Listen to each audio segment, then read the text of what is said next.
주 안에서 내 영혼, 주 안에서 내 영혼 다시 태어나 이전 것은 지나고 새롭게 됐네. 죄로 물든 내 모습 예수와 함께 죽고 부활 생명 내 안에 새로운 삶이 열렸네.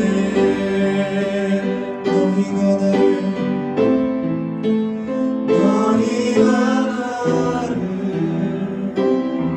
택한 것이 아니요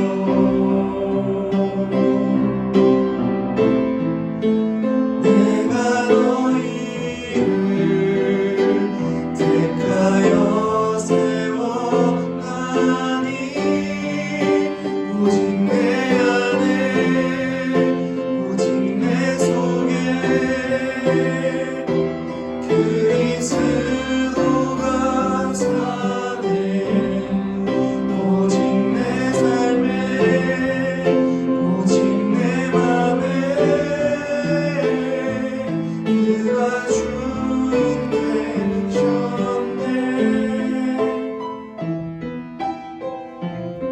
다시 고백합시다. 주 안에서 내 영혼, 주 안에서 내 영혼 다시 태어나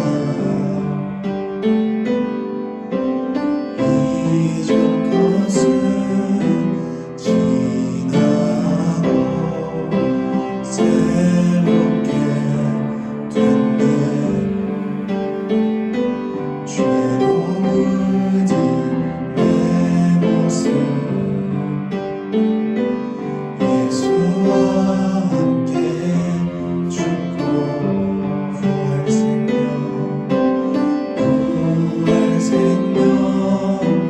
내 안에 새로운 삶이 열렸네.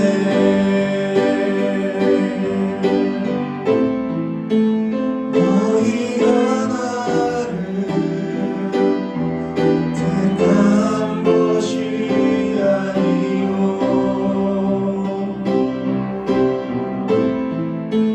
내가 너희를 택하여 세웠나니 오직 내 안에 오직 내 속에 그리스도가 사네. 오직 내 삶에 오직 내 맘에 그가 주인 되셨네.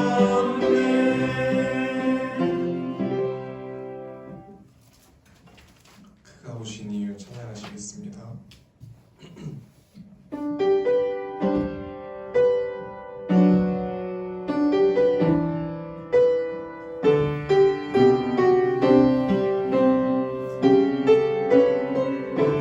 이 세상 가장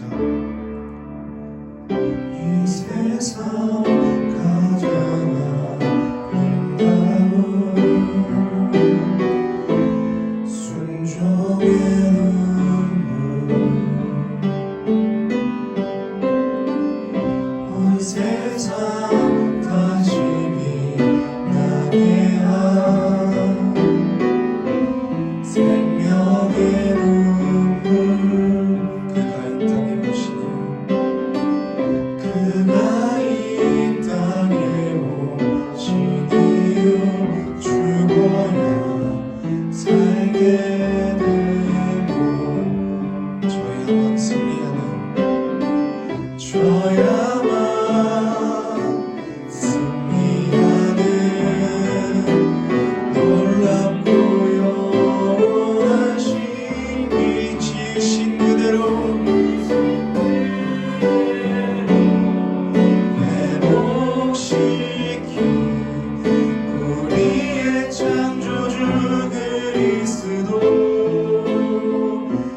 십자가의 길로 아버지 뜻 이루셨네.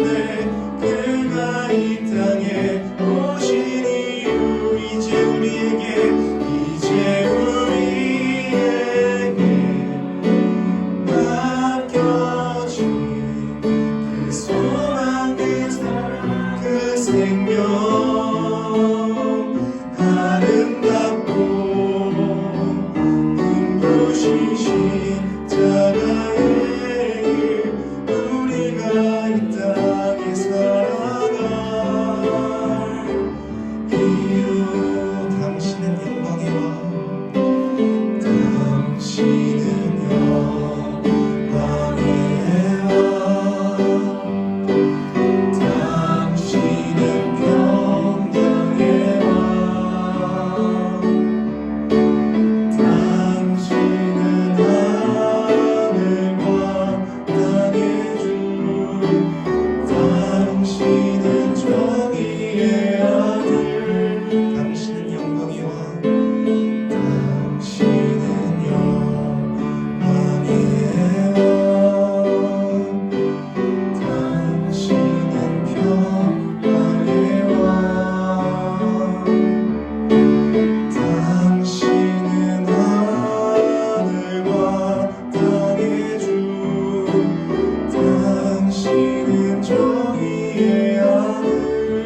천사가 무릎 꿇고 천사가 무릎 꿇고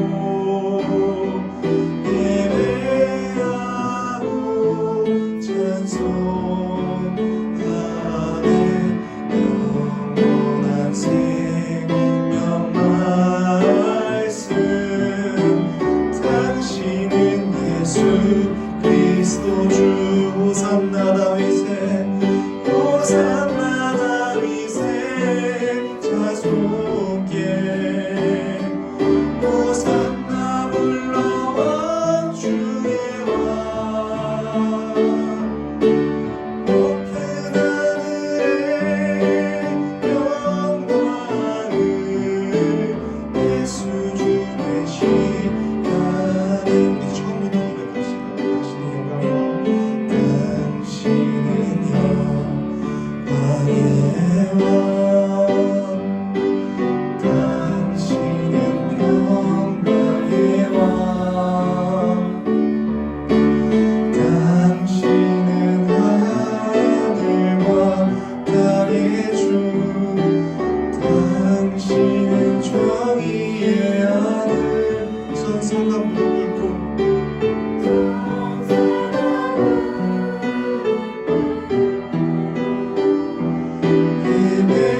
예배하고 찬송하는 영원한 생명 말씀 당신은 예수 그리스도 주 호산나 다윗의 호산나 다윗의 자손께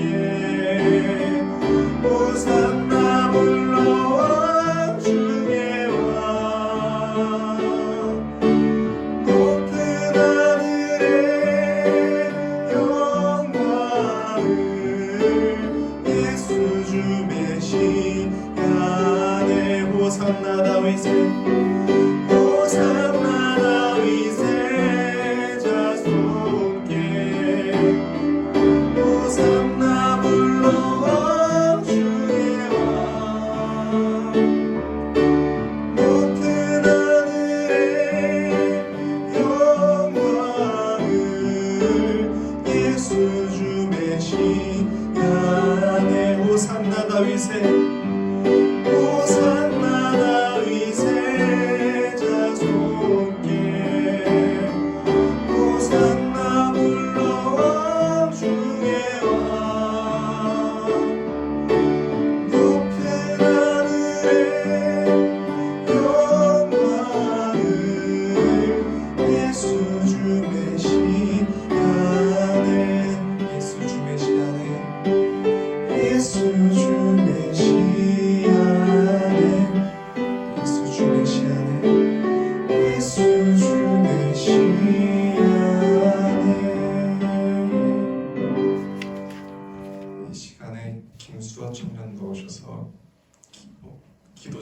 나눠드리겠습니다.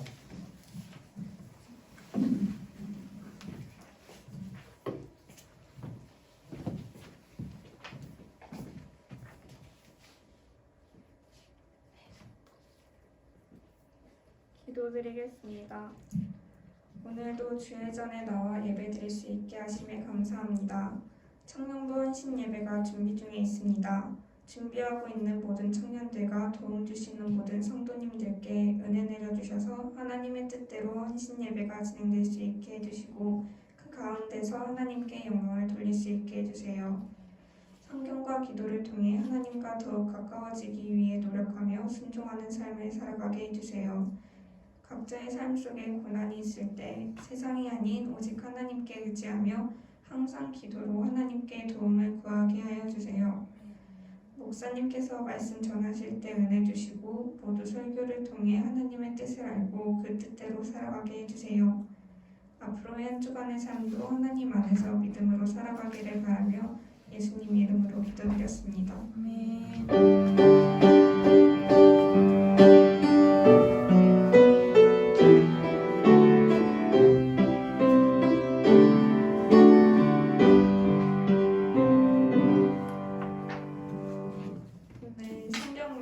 마태복음 3장 13절부터 17절입니다.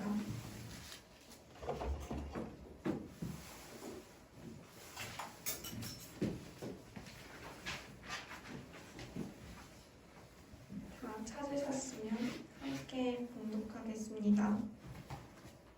이때 예수께서 갈릴리로부터 요단강에 이르러 요한에게 세례를 받으려 하시니 요한이 말려 이르되 내가 당신에게서 세례를 받아야 할 터인데 당신이 내게로 오시나이까. 예수께서 대답하여 이르시되 이제 허락하라. 우리가 이와 같이 하여 모든 일을 이루는 것이 합당하니라 하시니 이에 요한이 허락하는지라.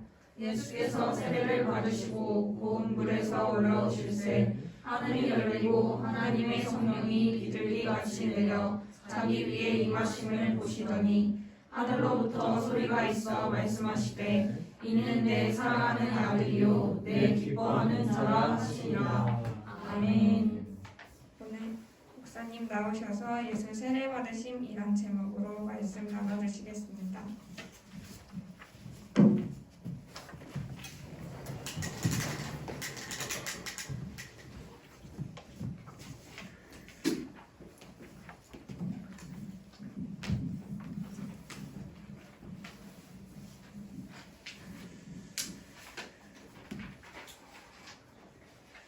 하나님은 온전하신 분이십니다. 여기서 온전하다는 말과 또 완전하다는 말은 뜻은 같으나 사용하는 면이 좀 다릅니다. 완전이라고 하는 그때 쓰는 말은 속성을 말할 때 완전하다 하고 쓰는 말이고, 온전이라 그 하는 사역이 온전하다 하는 것을 말할 때 쓰이는 표현이 조금 다르다라는 겁니다. 완전하신 분은 하나님 한 분밖에 없습니다. 인간은 본래 완전할 수 없습니다. 그러기에 하나님은 우리에게 나의 온전함 같이 너희도 온전하라고는 말씀하셨어도 내가 완전하니 너희도 완전하라 하고 하신 말씀은 없다라는 겁니다. 하나님은 계획하시는 일이나 뜻하시는 것, 또 역사하시는 것 중 어느 한 가지라도 실수나 결함이 없는 온전하신 분입니다. 온전하신 하나님이 너희도 온전하라고 말씀하신 것은 하나님의 뜻하신 대로 순종하기만 한다면 너 또한 하나님처럼 온전해질 수 있다라고 말하고 있는 겁니다. 하나님께서 아들을 세상에 보내신 것은 그 아들을 통해서 하나님의 뜻대로 하나님의 의를 이루려 하심입니다. 한국에는 의라고 하는 이 단어가 한자로는 뜻의자가 있고 또는 옳을 의자가 있다는데, 여기에서 의라고 말하는 성경이 말하는 의는 뜻의자가 아니라 옳을 의로 표기하고 있습니다.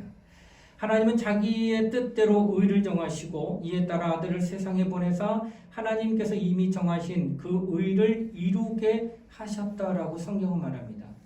그러니까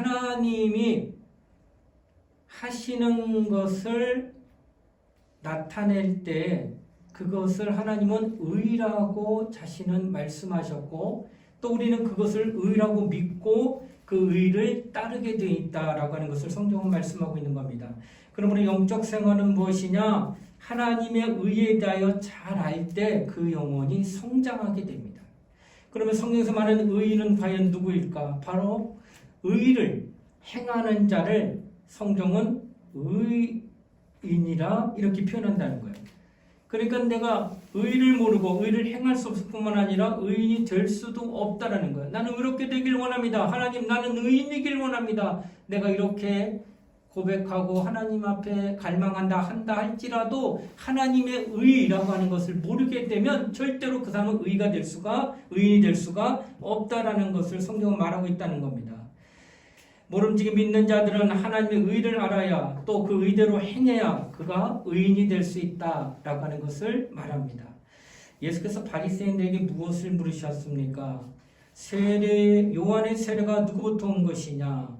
하나님으로부터 온 것이냐? 사람으로부터 온 것이냐라고 물으셨어요. 여기에는 아무런 대답을 하지 못합니다. 누가? 바리새인들, 당대 종교 지도자들이에요. 그리고 하나님을 율법을 잘 섬김으로 하나님을 누구보다 잘 알고 하나님 뜻대로 산다고 말하는 바리새인들이 요한의 세례가 하늘로냐 땅에서냐 묻는데 대답을 못해. 왜 대답 못할까? 율법을 그렇게 잘 알고 있는 그들이. 그것은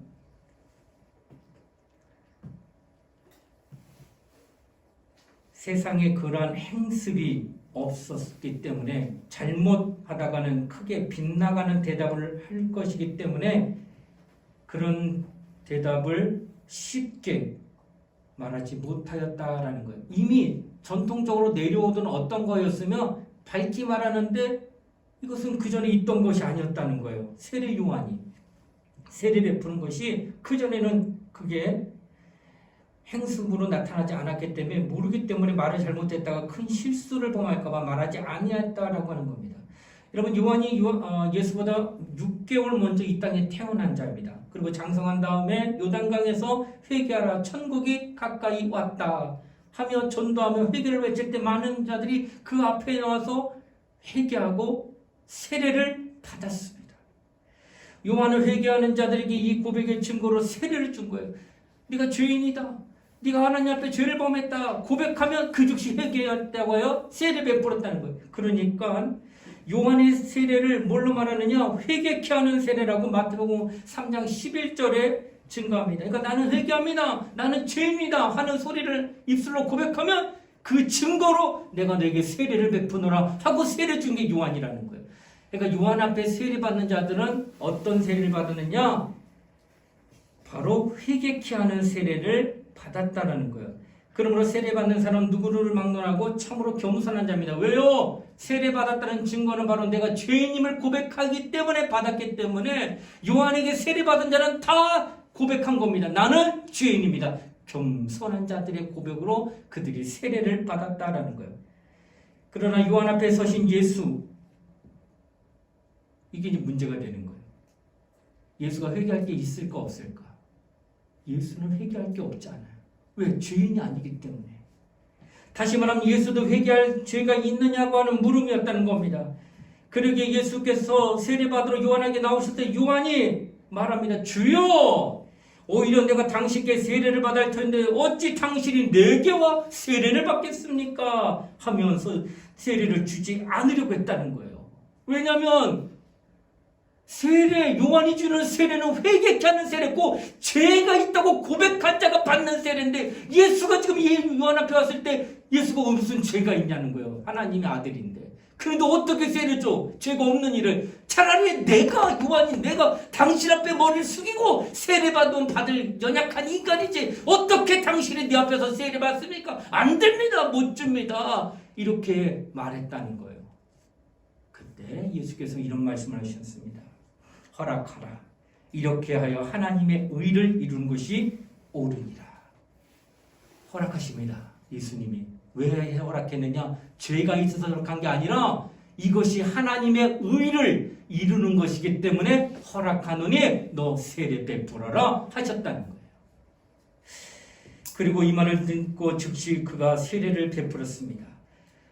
요한이 많은 사람에게 세례를 베푼 것은 바로 회개케 하는 세례였고, 예수께서 받으신 세례는 의를 이루는 세례. 그러니까 죄가 없는 게 분명하지만 하나님의 의를 이루기 위하여 내가 세례 받겠다, 내게 세례 베풀어라 해서 세례 베풀었다는 거예요. 하나님의 의를 나타내기 위해서. 자, 이것이 바로 하나님의 뜻이었다는 거예요. 세례 시에, 지금 우리가 세례라고 해서 오늘 우리 세례식 있었죠. 그때 어떻게 목사님이 물을 이렇게 손에 담그고, 물에 손을 담그고 머리 얹고 성부와 성자와 성령으로 세례를 주노라 이렇게 했다는 거예요. 근데 실제적으로는 요단강에서 이렇게 세례를 준 게 아니라 사람을 갖다가 물에다가 완전히 잠수시켜요. 푹 집어넣었다가 그리고 나서 쏙 빼요.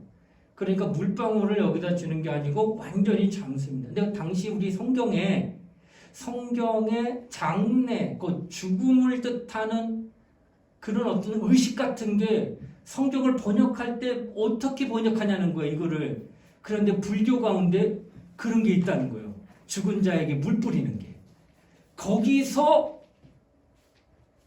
그것을 힌트를 얻어가지고, 이게 죽은 자에게 할 수 있는 그런 의식으로서 이걸 표현하면 되겠다. 그 불교에서 쓰는 그 물을 뿌리는 그 행위를 갖다가 이제 번역할 때 사용한 게 세례라고 하는 명칭으로 쓰이고 있다는 거예요. 그러니까 우리 기독교는 장사 지내는 것에 대해서는 같은 의미로 쓸 수 있지만 조금 약식이죠. 완전히 물에 잠궜다가 나오는 게 당시 요단강에서 세례를 베푸는 그런 모습이다라고 하는 것이에요. 자, 요한이 베푼 세례, 그리고 예수 그리스도가 받은 그 세례는 좀 틀리다고 하는 것을 성경은 말합니다. 자, 예수가 세례 받을 때 물에 들어갑니다.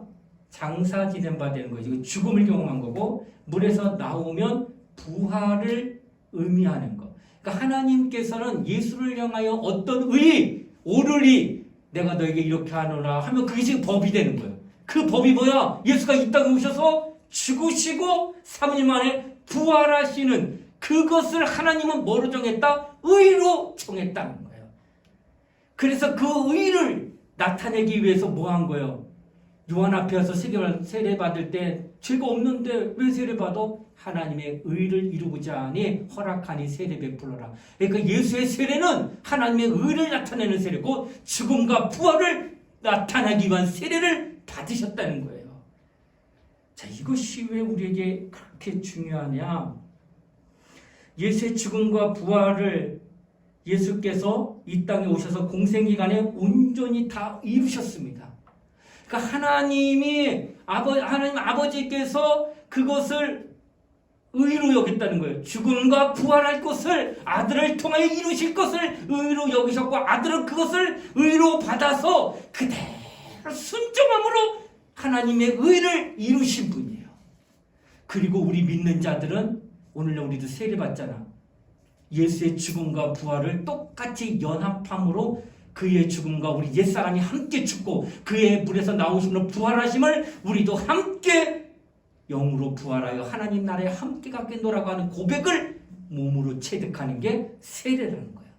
그것을 내가 의로 받아들이며 믿음을 가질 때 내가 의인이라 칭함을 받게 된다는 거예요.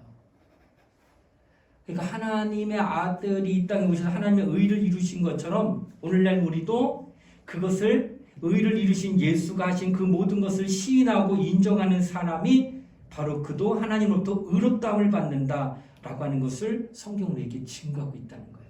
그러니까 예수의 세례 받으시면 하나님의 의를 이룬 거예요. 회개하는 세례가 아니에요. 예수의 요한이 베푼 수많은 사람들은 다 내가 죄인입니다, 나를 용서하세요 하고 증거로 준 게 세례지만 예수는 죄가 없으신 분이에요. 그런데 세례를 받아 그는 의를 나타내게 해요. 어떠니 그의 죽으심과 부활을 아직 이루어지지 않았죠. 공생이 시작한 점이 있으니까 앞으로 이 일을 이룰 거라고 하는 것을 몸소 보여준 거예요. 그리고 이걸 통하여서 믿음을 가진 너는, 그리고 시인한 너는 하나님이 너를 의롭다 할 것이다 하고 하고 말씀하고 있다라고 하는 것입니다. 자, 그래서 오늘 여러분과 내가 이 땅에서 신앙생활할 때 하나님의 의에 무관심하게 되면 당신은 하나님께 의롭다함을 못 받는다는 거예요. 의롭다 칭함을 못 받은 그가 하늘의 나라에 충만한 의가 있는 그 땅에 그 나라에 갈 수 있겠느냐? 그건 못 간다는 거예요. 그러니까 의를 가진 자만이 그 나라 가서 그 의가 있는 그곳에서 함께 할 수 있다라고 성경은 말하고 있다는 것입니다. 평소에 말한 것과 같이 과연 저 사람이 주님 앞에 떳떳할까 하는 두려움이라는 것이 바로 이것입니다. 오늘날 교인들이 적당히 신앙생활하고 싶어합니다. 교회만 잘 나가면 됐지. 그래서 요즘 뭐예요? 신방 오는 거 꺼려합니다. 목사가 신방 오는 거 신경 쓴다는 거예요. 뭐 집도 청소해야 되고 내 사생활 시간 빼앗기는 것 같고 그냥 적당히 내가 교회에 나올 테니까 신방을 하지 마시고요. 내가 어쨌든 뭐 별일 없으면 교회 나올게 그냥. 그러니까 난 적당히 신앙생활합니다. 그러니까 오늘 현대교인들입니다. 예전에는 안 그래요. 예전에는요. 담임 목사님이 신방 온다 그러면 친척들도 다 불러요. 우리 집에 목사님 오신대. 그리고 예배 1시간 전부터 완전히 분위기가 예배당 같은 분위기를 만들어놔요. 목사님이 딱 들어가면 벌써 여기 교회 같다는 느낌이 들 정도로 준비된 마음으로 예배드렸습니다. 이게 예전에 배고프고 힘들 때 성도들이 교육자를 초청하여 신방받을 때 모습이에요. 얼마나 사모하며 기다렸다는 것을 볼 수가 있었다는 것입니다. 예수께서는 그런 자를 향하여 형제여 적당히 신앙생활하는 자를 향하여서 말씀하기를 형제여 어찌하여 예복을 입고 있지 않고 왔느냐라고 물으신다는 거예요. 예수께서는 분명히 혼인잔치까지 들어갔지만은 예복을 입지 않았기 때문에 마침내 그가 내어 쫓김 당하는 것을 성경은 기록합니다. 예복을 입지 않고 들어오니 입이 있어도 할 말이 없고 마침내 내어 쫓김을 당하는 그 안타까움, 그 부끄러운 모습이 나타난다는 거예요. 그 안에서 내어 쫓겼다고 해서 지옥 가는 건 아니에요. 이미 잔치집에 일단 들어왔을 정도 된 거는 이미 구원받은 거예요. 하지만 그 잔치에 가장 아름답고 가장 풍성하고 가장 은혜로운 그 자리를 떠났다는 것은 하나님의 영광에서 가장 멀리 있다는 거예요. 누가? 신앙생활 적당히 한 자가. 구원은 받아요. 왜? 믿음으로 받으니까. 그러나 신앙생활 열심히 하는 것은 자신의 열심이에요. 자신이 하나님을 사랑하는 만큼 할 거예요. 그런데 그 사랑하는 마음이 부족하니까 하나님도 하늘에서 네가 나를 사랑하는 마음이 그 정도니 나도 너를 향해 똑같은 마음으로 널 대하리라. 나도 널 요만큼만 사랑해 멀리 내보내는 거예요. 그러니까 이 땅에서 하나님을 어떻게 대우냐에 따라서 당신이 저 하늘나라에서 어떤 대우받을 것이 결정납니다. 신앙생활을 하나님에 대하여 알려하지도 않고 무조건 그냥 주시옵소서 하고 밀어붙이는 식으로 하는 것이 아니에요. 예전엔 그런 말 많이 했어요. 덮어놓고 믿어. 야, 그냥 믿어. 뭐 단계 있어? 그냥 믿어. 성경 펴봐. 뭐 알아? 너 뭐 알겠어? 그냥 덮어놓고 그냥 믿습니다 하면 되는 거야. 믿습니다만 말만 해. 기도할 때도 믿습니다 하면 해. 다 돼. 이렇게 가르칠 때가 있었어요. 이것이 옳지 않다라고 하는 것이. 성경은 덮어놓고 믿는 것과요, 펼쳐놓고 그런가요? 확인하고 믿어야 될까요? 성경 공부 왜 해요? 덮어놓고 믿을 거면 성경 공부 안 해도 돼. 그냥 믿습니다만 하면 끝나요. 그런데 성경을 피고 성경 공부하는 건 말씀이 그런가요? 그 말씀을 확인하고 설득당하여 믿는 거예요. 이해하여 믿는 거. 이런 믿음이 그에게 있어야 된다라고 하는 것을 말한다고 하는 것이에요. 예수께서 무엇을 말씀하셨는가? 신앙이라고 하는 것은 예수께서 우리에게 가입하는 것이 아니라 우리가 예수께 하신 일에 동참하고 참여하며 가입하는 것이 우리의 신앙이라고 하는 거예요. 예수께서 십자가에 죽으시고 부활하시는 그 시간까지 세상에는 아무도 예수께서 하신 일을 아는 자가 단 한 명도 없었습니다. 당대에 하나님의 선택된 민족이라는 선민의 시간인 이스라엘조차도 하나님 아버지가 보내신 아들을 전혀 알지 못하여서 십자가에 매달려 죽여라 하고 죽이더라는 거예요. 하나님을 믿는 그가 하나님이 보내신 자를 십자가에 못 박게 하는 그 어처구니없는 일을 하는 까닭은 예수가 이 땅에 오셔서 의를 나타낸 것, 곧 죽으시고 부활하실 그 하나님의 뜻을 드러내는 걸 전혀 알지 못했기 때문에 무지함으로 그런 일을 행했다라고 하는 것을 말하고 있다는 것입니다. 예수께서 십자가에서 죽으시고 부활하셔 하늘로 올라가신 다음에 예수의 일이 하나님의 뜻대로 하나님의 의를 이루신 일이었구나 하고 비로소 깨닫게 됐다. 예수가 죽으시고 부활할 때는 여전히 아무도 예수가 하나님의 아들로 그 일을 행하셨다는 것을 믿는 자가 단 한 사람도 없었다는 거예요. 그러다가 성령이 임하시고 난 뒤에 그가 하나님의 아들이었구나. 그가 죽으시고 부활하심에 대한 것이 하나님의 의를 나타낸 거구나. 이것을 알게 해주심으로 말미암아 비로소 그가 이 사실을 깨닫게 됐다라고 하는 것을 성경은 말씀하고 있다라고 하는 거예요. 여러분, 죽음이라는 것은 절망인 겁니다. 그러니까 세상 사람들 생각에는 꼭 그렇게 죽어야만 하느냐 의문이 생기기도 되는 거예요. 하나님은 그렇게 죽으시고 부활하여 하나님의 의를 드러내는 것을 의로 여겼기 때문에 그건 하나님의 의지. 그러나 나는 그 의를 모르게 하면 예수가 죽으시는 부분에 대하여서 안타까울 뿐이고 왜 꼭 죽어야만 돼? 그래 베드로가 말합니다.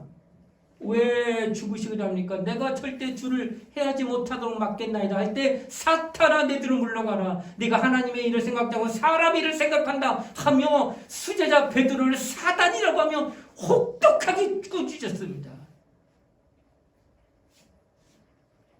하나님의 아들이 죽으심에 대한 그 의의를 모르게 되면은 같이 예수와 함께 있어도 사단이에요. 신앙생활하며 교회 안에 머물러도 그는 하나님의 의를 모르면 그 사단이 되는 거예요.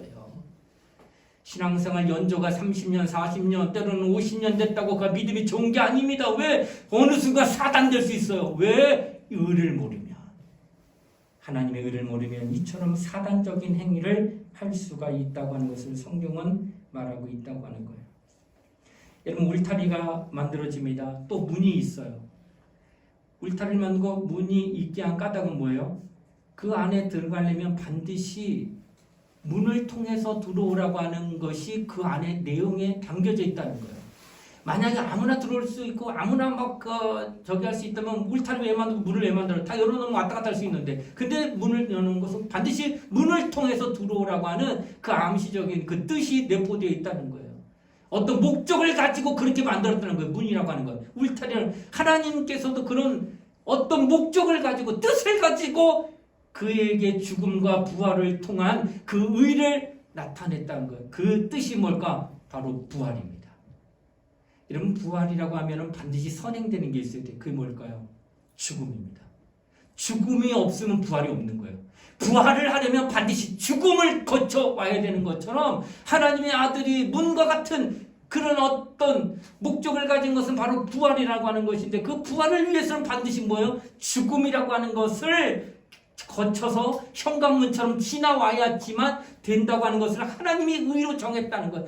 그래서 인간은 하나님이 정하신 의에 대해 어떠한 것도 거기에 개입하거나 간섭하며 그것이 옳으니 그것이 틀리니 하며 말할 수가 없다는 거예요. 하나님의 의는 오직 하나님이 법이시기 때문에 그대로 믿고 의지하고 따라갈 뿐이지 그것에 대하여서 평가하고 판단하고 그것에 대해 그렇게 말할 수는 없다라고 하는 거예요.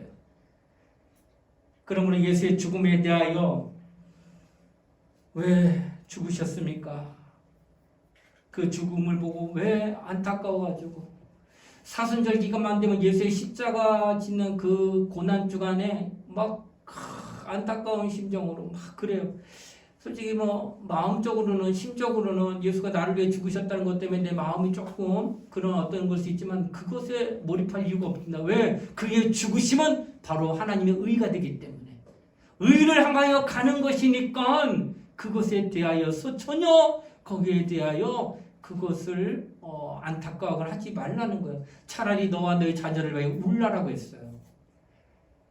하나님은 하나님 뜻대로 아들이 그 일을 이루시고 성창을 하면 하나님이 이룬 영광을 하나님 의를 드러낼 것인데 너는 그 가운데서 그 의는 하나님께서 하신 것을 믿고 시인하고 그 의를 내 것으로 만들기 위하여 때로는 울어라, 때로는 통곡하면 너희를 회개케 하여 하나님의 의에 참여하려고 네가 해야지. 그 의가 되는 그 죽으심에 대하여 판단하면서 그것을 가슴 아파할 이유는 전혀 우리에게 없다라는 거예요. 그렇게 가슴 아파가면 너의 영혼을 위해, 너의 자손을 위하여 예수 믿고 은혜 받게 해달라고 기도하는 게 그게 나은 거다라고 말씀하고 있다라고 하는 것입니다. 그러므로 예수께서 그 일을 이루신 것이 바로 하나님의 의다라고 하는 것을 성경은 우리에게 말씀하고 있습니다. 그러면 예수께서 죽으시고 부활하신 이 예수가 하신 온전한 일은 곧 하나님의 의를 나타내는 것이기 때문에 오늘날 그 의를 우리로 믿으라고 성경은 말씀하고 있는 것입니다. 예수께서는 계명으로 죽을 권세도 얻었고 살 권세도 얻었다고 표현하고 있습니다. 그래서 요한복음 10장 17절로 18절에 증거하기를 아버지께서 나를 사랑하시는 것은 내가 다시 목숨을 얻기 위하여 목숨을 버림이라. 이를 내게서 빼앗을 자가 있는 것이 아니라 내가 스스로 버리노라. 나는 버릴 권세도 있고 다시 얻을 권세도 있으니 이 계명은 내 아버지에게서 받았노라 하시니라. 이렇게 표현했다. 그러니까 예수의 죽으심과 부활하심은 나는 계명으로 받았다는 거예요. 그래서 난 계명에 순종하여 내가 죽기도 하고 부활한다. 만약 그 계명이 없다면 어느 누구도 나를 죽일 수 없다. 계명이 있기 때문에 그 계명대로 죽어지는 것뿐이지 어느 누가 나를 인위적으로 죽일 수 없다. 왜? 하나님의 아들이신데 어느 누가 보면 하나님 아들 건드릴 수 있겠어요. 그러나 계명을 받았기 때문에 스스로 목숨을 버리기도 하고 다시 얻기도 한다고 하는 것을 성경은 말씀하고 있다는 거예요. 그러니까 예수의 죽으심과 부활에 대하여 하나님한테 계명을 받고 오신 분이니까 그거에 대해 알갈발갈 필요 없다고 하는 거예요. 인류 가운데 예수의 죽음과 부활을 믿고 구원받는 사람이 과연 얼마나 될까? 네, 현재로 따지면 약 10%. 그런데 전 인류 아담으로부터 시작하여 이 땅까지 올 때의 인류를 계산하면 많아야 1%. 그럼 여러분 99%가 예수 믿지 못하고 죽은 자들입니다. 어떤 면에서는 예수가 정말 무능하게까지 느껴질지도 몰라요. 그가 구주 아니냐? 구세주로 오셨다면 많은 영혼을 구원할 능력을 나타내야 되는데 어떻게 1%밖에 구원 못해요? 이게 어떻게 구세주가 되느냐 하며 안타까운 마음을 표현할 수 있을는지는 모르겠습니다. 그러나 하나님의 아들이 죽으시고 부활하셔서 하나님의 의를 통하여 하나님 보좌에 올라가는 거 하나님의 의로 정하셨고 이는 마치 저기랑 똑같아요. 여러분 차가 어느 목적지를 향하여 가고 있는데 빈 차예요. 택시같이. 근데 중간에 사람을 태울 수 있기도 하고 태우지 않을 수 있는 거예요. 왜? 차는 누구를 태우려고 거길 지나가는 게 아니라 목적지까지 있는 그 자리까지 그냥 달리는 거예요. 근데 중간에 누군가가 조금 차를 타고 싶어하고 힘들어해서 데리고 가야겠다 싶어서 차를 세우면 타고 가는 거고 아니면 지나간다 할지라도 아무 의미 없어. 왜? 내가 너를 태우려고 여기 지나가는 게 아니었거든. 나는 내가 목적하는 바로 원래 가려고 가는 길이었는데 네가 있었기 때문에 내가 섰다. 그래 너 타려면 타라. 이렇게 말할 수 있다는 거예요. 이 말은 뭐예요? 하나님의 아들이 이 땅에 오셔서 죽으시고 부활하여 하나님 보좌 우편에 가는 것이 목적이었는데 그 중간에 이 일을 이루는 가운데에 인류가 그 행하신 일을 믿고 시인하고 아멘하며 받아들이게 되면 중간에 차 타는 영혼과 똑같다는 거예요. 차를 타면 은혜지. 내가 지나가도 할 말 없고 세워지지 않아도 할 말 없는 거예요. 나를 위해서 차를 부르는 게 아니기 때문에. 그런데 내가 손을 들어서 힘들다고 좀 서달라니까 서주네. 그리고 문을 열어주네. 그리고 타. 이것은 뭐예요? 은혜지. 나는 전혀 생각지 못했는데 때마침 차가 이렇게 와가지고 내가 편하게 갑니다 하고 은혜를 누리는 그런 승객과 같은 모습이 인류라고 하는 것을 말한다는 거예요. 그러니까 내가 참 신앙생활하면서 인본주의와 신본주의에 대한 이야기가 굉장히 중요합니다. 신본주의는 하나님 뜻대로 진행하는 거예요. 인본주의는 모든 것이 내 중심으로 돌아가야 돼요. 그러니 인본주의 신앙생활하는 자들은 모든 것이 인간의 편에서 하나님이 개입하시고 간섭하셔야 되기 때문에 인간의 마음대로 인간의 뜻대로 뭔가 되지 않으면 다 원망과 불평할 수밖에 없어요. 이게 인본주의 신앙이에요. 그러나 신본주의는 모든 게 하나님 뜻대로 되어지는 거예요. 다만 그 뜻이 내게 이루어지기를 소원하며 나가기 때문에 전혀 원망과 불평 없이 모든 게 다 하나님 뜻대로 되어집니다 라고 하는 것이 바로 신본주의 신앙이에요. 이것이 바로 오늘 우리가 신앙생활하면서 인본주의와 신본주의의 크나큰 차이점으로 나타나고 있다라고 하는 것을 성경은 말씀하고 있다라고 하는 것입니다. 그러므로 사랑하는 우리 청년들이여, 정말로 당신이 정말로 하나님의 의가 당신에게 있어야 된다고 하는 것을 성경은 우리에게 말씀하고 있다는 거예요. 예수의 죽으심과 부활. 그래서 어떤 이들은 꼭 세례받아야 받으셔야 했느냐 하고 예수에 대한 그 행하신 일을 의문을 갖기도 합니다. 하나님께서 그 외에 다른 방법이 얼마든지 있으실 수 있어요. 전능하시기 때문에. 그러나 죽는 것과 부활하는 그 모양으로 세례받으신 것을 그리스도께서 계명과 의로 받는 하나님의 뜻이라는 것을 나타내는 것을 하나님이 의로 정했다는 거예요. 그러니 토달지 말고 그렇게 정하신 거에 대하여 너희도 똑같이 세례에 대한 그 의를 소유하려고 하는 그 의지만을 나타내라는 거예요. 그런데 많은 이들이 하나님에 대해 신앙생활하면 머리가 좀 커지고 아는 게 많아지면은 참 목회자를 찾아와가지고 따지듯 물어요. 이거 이렇게 해야 되는 거 아닙니까? 이거 좀 잘못된 거 아닙니까? 하고 많은 것들을 얘기합니다. 많이 아는 것 같지만 그는 결코 하나님의 의를 알지 못하기 때문에 자신이 나타내고자 하는 자신의 그 조그만 머리로 깨달은 것을 자꾸 주장한다는 거예요. 그래서 목회에 참여하려고 목회에 자꾸 자신의 주관과 생각을 드러내며 세상적인 것을 접목시키려고 그래요. 세상에서는 이렇게 하던데 이거를 좀 여기다 붙여가면 되지 않겠습니까? 하면서 세상적인 어떤 방법을 갖다가 막 도입하려고 해요. 그러는 가운데 그런 모습들이 나중에 하나님이 원하고 뜻하시는 어떤 의를 상하게 하고 의를 정말 침범하게 하는 그런 악한 모습이 나타날 수 있다라고 하는 것을 성경은 말하고 있습니다. 그러므로 사랑하는 우리 청년들, 정말로 하나님께서 이 땅에 아들을 보내신 것은 또 그로 세례받게 하신 것은 하나님의 의를 드러내려 하십니다라는 사실을 우리가 시인해야 된다라고 하는 것입니다. 창세기 3장 22절에 선악과를 먹은 아담을 향해 하나님 이런 말씀하셨어요. 선악을 하는 우리 중 하나같이 되었으니, 이런 표현이 있어요. 여러분, 선악을 하는 일에 우리 중 하나, 하나님이 한 말씀이에요. 하나님은 우리 중, 우리라고 하는 것은 둘 하면 우리잖아. 너와 나 말할 때 한마디로 우리 쓰는데 이스라엘은 하나 둘 하면 그냥 둘이야. 절대 우리 안 써요. 그럼 우리 어느 때죠? 셋. 하나 둘 셋이 되면 이때 우리 이런 말 써요. 그 성경에 우리 중 하나 할 때 하나님이 하신 말씀이니까 성부와 성자와 성령 이렇게 말씀하셨을 때 우리 중 하나. 그가 뭘 경험했냐? 하나같이 되느냐? 선악과를 먹음으로 말미암아 어떤 것을 하나같이 되느냐? 바로 정령 죽으리라. 이 말은 우리 중 하나가 죽음을 맛볼 건데 그 외에 성부와 성자, 성령 누가 죽음 맛봤어요? 성부와 성자와 성령 가운데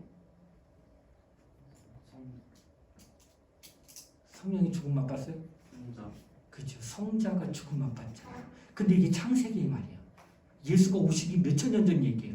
그러니까 예수가 오시기 이전에 벌써 선악과 따먹을 때 누가 하나님이 벌써 아들을 죽음과 부활을 통하여 이루시고 의를 갖고 계셨기 때문에 선악과 따먹으니까 우리 중 하나 같이 됐네. 곧 아들이 죽음을 맛볼 건데 너도 그렇게 죽는구나 하고 얘기했다는 거예요.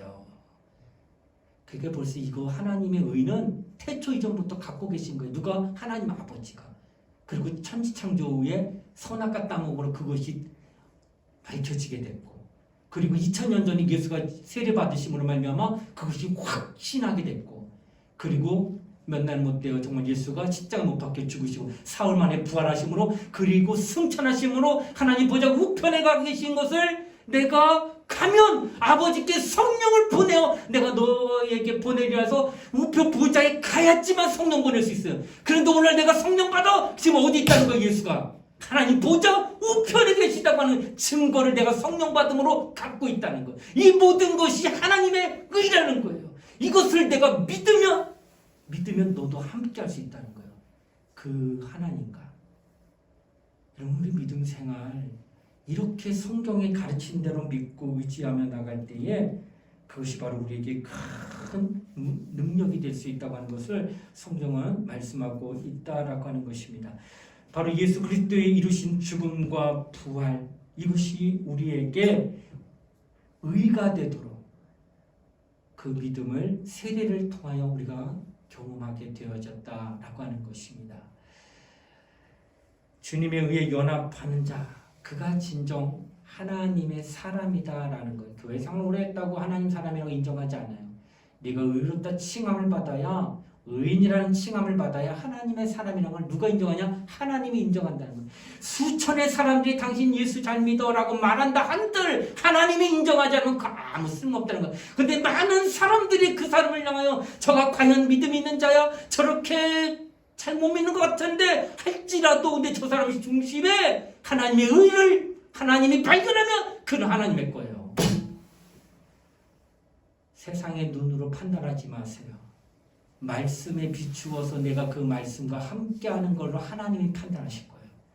우리의 신앙은 바로 하나님과 함께하는 거지 사람의 어떤 판단에 의해서 믿음이 좋고 나쁨을 알 수가 없다는 거예요. 하나님의 의를 영접하고 하나님의 의를 소유해야 돼요. 그래야 당신이 하나님의 것이 되는 거예요. 하나님의 것은 하나님이 반드시 데려갈 거예요. 이 땅에 머무는 동안 하나님이 또 인도하시고 보호하시겠지만 마침내 내 영혼을 하나님이 저 하늘나라에 데려가셔야지만 그가 정말 승리자요. 그가 정말 위로받은 자요. 그가 정말 평안하고 복받은 자가 아니겠느냐. 이 땅에서는 많은 사람들에게 인정받고 존경받고 사랑받아서 뭔가 나는 정말 성공한 자라고 표현한다고 할지라도 그의 생을 마감하는 그때에 하나님이 그를 모른다고 하면 어떡할 거냐는 거예요. 부자와 나사로의 가운데서도 부자는 호화로 연락합니다. 매일같이 집안에 360원 사람이 들어와요. 왜? 돈 많고 많이 베푸니까 인기가 너무 많아. 사람이 매일 줄 서서 와도 끝도 없이 나오는데 그런 영광을 누리던 그가 딱 죽으니까 그가 어디 가냐? 음부에 가 있어요. 그런데 그 앞에 누가 있느냐? 거지 나사로가 있는데 그 개들이 그 나사로의 그 거지 옷 입은 걸 핥더라는 거. 왜? 몸에서 나오는 진액 그 들어오는데 개들 입장에서 그것을 핥아먹는 게 달달한가 봐. 그냥 얼마나 비참한 거예요. 근데 그가 딱 죽으니까 어디 가요? 아브라함의 품에 안겨 있어요. 근데 이게 보여 서로가. 그래서 음부에 있는 이 부자가 아브라함의 품에 있는 이 거지 나사로에게 그 손끝에 물 한 방울 한 가마 탁 찍어서 내 혀를 대주면 난 소원이 없겠네 하는 그 비참함이 거기서 나타납니다. 살아생전에는 감히 쳐다도 못 봤던 그 거지가 지금은 180도 바뀌어서 저 음부에서 저 거지를 우러러보면서 제발 한 방울의 물만 달라고 하는 그 입장이 바뀌었다는 거예요. 이 땅에서 여러분 때로는 인정받지 못하고 때로는 사람들에게 예수 믿는 것 때문에 잘 믿는 것 때문에 어떤 어려움 당해도 하나님은 마지막 때 그때 바꿔놓으신다는 거예요. 그때 그 사랑하는 영혼들 땅에서 고난받고 땅에서 핍박받고 땅에서 조롱받고 땅에서 비웃음당하고 땅에서 여러 가지 혼란당했던 그를 하나님은 잊지 아니하시고 그를 붙들어서 나의 거 하시며 데리고 가실 때 저 하늘에서 받을 영광은 말할 수 없다는 거예요. 그 영광이 어느 때까지 갈까? 영원하다는 거. 영원하다는 거 얼마나 고마워요. 대통령도 임기가 될 때 시작할 때 5년 동안 5년이 까마득하게 긴 시간처럼 여겨져서 모든 권세와 고난을 가져 떵떵거리지만 5년이 다 지나고 난 뒤에 그의 말로는 모든 권세를 다 내려놓는, 그리고 나서는 정말 부질없고 그 모든 것이 좀 영광스럽게 나타나지 아니하는 그 모습이 이 땅에서의 권세요 권한이라는 겁니다. 그러나 하늘나라에서는 수천년 수만 년이 아니라 영원토록 당신이 받을 영광은 땅에서의 대통령이 받는 영광에 비교 안 되는 영광이 계속 있다는 거예요. 누구에게? 하나님의 의를 가진 자에게. 내가 의가 얼마나 소중한가를 깨닫게 되는 겁니다. 여러분, 그리스도께서 죽으시고 부활하심에 대한 그 믿음, 나는 믿습니다. 나는 그것을 시인하고 인정합니다. 그리고 나도 거기에 연합하겠습니다. 그래서 난 세례 받겠습니다 하며 하나님 앞에 나와 몸으로 그것을 체험한 그를 하나님은 의롭다 칭하여 너는 나의 거 가자 하고 데리고 가시니 나는 몸둘 바를 모르고 아멘하며 감사하며 저 하늘나라에서 영원토록 하나님과 함께하는 영광에 거하겠다는 거예요. 그런 은혜를 하나님 우리에게 오늘 본문을 통하여 말씀하고 있다라고 하는 것입니다. 그러므로 고백합니다. 주의 뜻대로 진행하여 주의 의를 이루시고 나는 이제 주의 그 의에 연합하는 자가 되어 하나님 앞에 나가겠습니다. 이런 믿음을 갖고 신앙생활하는 우리 모두가 되시길 주의 이름으로 부탁을 드리겠습니다. 우리 함께 이 시간 통성으로 간절한 마음으로 기도하는 시간을 갖겠습니다. 하나님, 주님은 죽으심과 부활을 통해 하나님의 의를 우리에게 나타내 주셨고 그 의가 있는 그에게 하나님은 의롭다 칭함을 하셔서 너는 의인이다 하십니다. 그리고 나는 데려간다. 하늘나라에서 내가 너와 영원히 함께 하시고 그 영광 중에 너를 있게 하리라 약속을 하시고 계십니다. 그러므로 우리는 이제 이 땅에서 주님의 의를 알고 시인하고 고백할 뿐만 아니라 이제 연합하여서 그의 의에 동참하는 그런 우리 모든 이들이 되게 해달라고 우리 예수의 한번 부르고 우리 통성을 함께 간절히 기도하시겠습니다. 예수여, 하나님 아버지 감사드립니다. 오늘도 주의 말씀을 따라 믿음으로 기도하는 우리 모든 청년들의 은혜를 베풀어 주시길 바랍니다. 하나님의 아들이 이 땅에서 세례 받으신 것은 하나님의 의를 나타내기 위함이다. 꼭 그의 죽음과 부활을 나타내므로 말미암아 하나님의 의로 청하셨으니 너는 예수와 함께 연합한 자가 되어 예수와 함께 죽어라 옛사람이 죽음을 받아가지고 또 우리는 예수가 부활하셔가지고 우리 영혼도 부활을 통하여서 저 하늘나라에 가서 하는 그 영원한 영광과 함께 구하는 자가 되기 원합니다. 이와 같은 사실을 믿고 시인하고 고백하는 그 영혼은 하나님의 의롭다 칭함을 받아 그를 데려가신 것 같이 오늘 우리 모두를 하나님의 그 의를 가진 자가 될 수 있도록 역사하시고 오늘 주시기를 원합니다. 우리 하나님을 사랑하여 믿음으로 기도하는 정권의 관점을 눌러주시기만 하고 저들의 영광 하나님 앞에 온전히 인도만 되어주시옵니다. 살아계신 하나님 아버지, 예수의 세례 받으시는 오늘 우리에게 의를 나타내심을 믿고 의지하며 우리도 예수 함께 연합하기 위하여서 우리도 세례 받으며 우리도 하나님과 함께하는 자가 되어 주시기 바랍니다.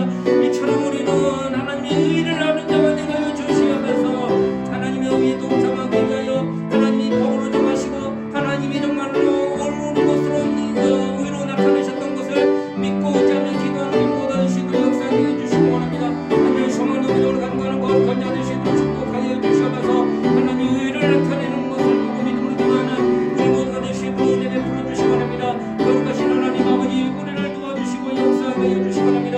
주의 말씀을 따라 믿음으로 기도하는 자 될 수 있도록 축복하여 주시옵소서. 하늘의 성화도 믿음으로 기도하는 우리 모두가 되게 해주시길 바랍니다. 주 예수여, 우리를 의롭다 칭하게 하여 주시옵소서. 은혜를 베풀어주고 역사하게 하여 주시기 원합니다. 성령께서 함께 하여 주시고 은총을 베풀어 주시길 원합니다. 하나님 아버지, 하나님의 의에 대하여 안다면 하나님이 하시는 모든 일에 대해 단 한 가지도 반항하거나 불만을 가질 수 없을 것입니다. 그런데 아직도 내 마음에 불만과 항거하는 마음이 있다면 아직 하나님의 의에 대해 알지 못하는 무지임을 알고 긍휼히 불쌍히 여기서 이제는 하나님의 의에 대하여 그 누구보다도 잘 깨닫고 그 의를 소유한 자가 되어서 하나님의 행하시는 모든 일에 반항하거나 불만을 품지 아니하는 우리 모두가 되도록 축복하여 주시옵소서. 이제 예수 그리스도의 죽음과 부활이 곧 하나님의 의를 이루신 것을 이해하고 우리는 이제 연합함으로 말미암아 그 일을 함께하는 자가 되도록 은혜를 베풀어 주시옵소서. 감사를 드리며 거룩하신 예수님 이름 받들어 간절히 기도드리옵나이다. 아멘.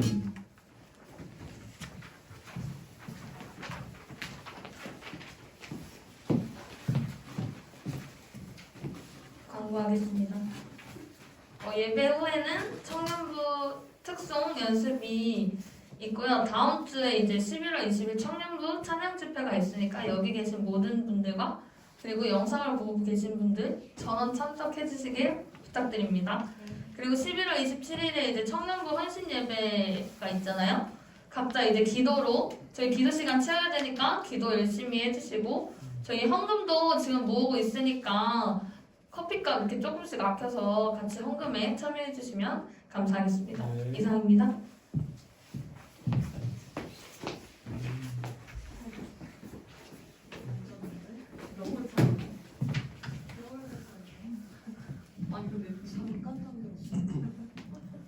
낮은 것으로 찬양하겠습니다.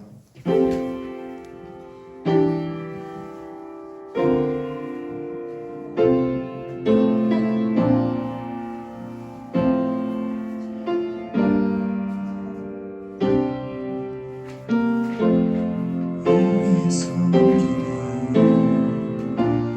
더 낮은 곳으로 우리의 고백이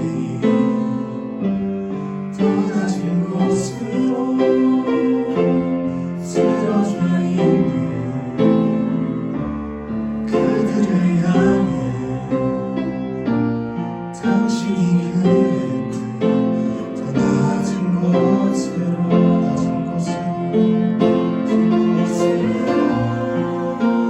우리를 초대하네 함께하자고 말씀하시네 우리도 예수 그 길을 따라 함께 가기를 원하네 주님이 우리와 함께 하시네 십자가 피 흘린 예수의 손으로 모든 아픔을 위로하시네 우리에게 보여주셨네.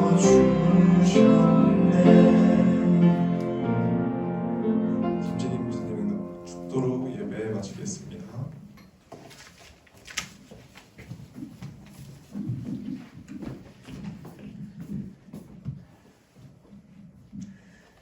지금은 우리 주 예수 그리스도의 은혜와 하나님의 사랑과 성령의 감화 감동 교통하심이 예수 그리스도의 죽음과 부활이 하나님의 의임을 깨닫고 이해하고 그 의를 알고 또 연합하기를 소원하여 하나님 앞에 머리 숙인 우리 청년들 머리 위에 또 우리 대감교회 위에 이제부터 영원토록 함께 하시기를 간절히 축원하옵나이다.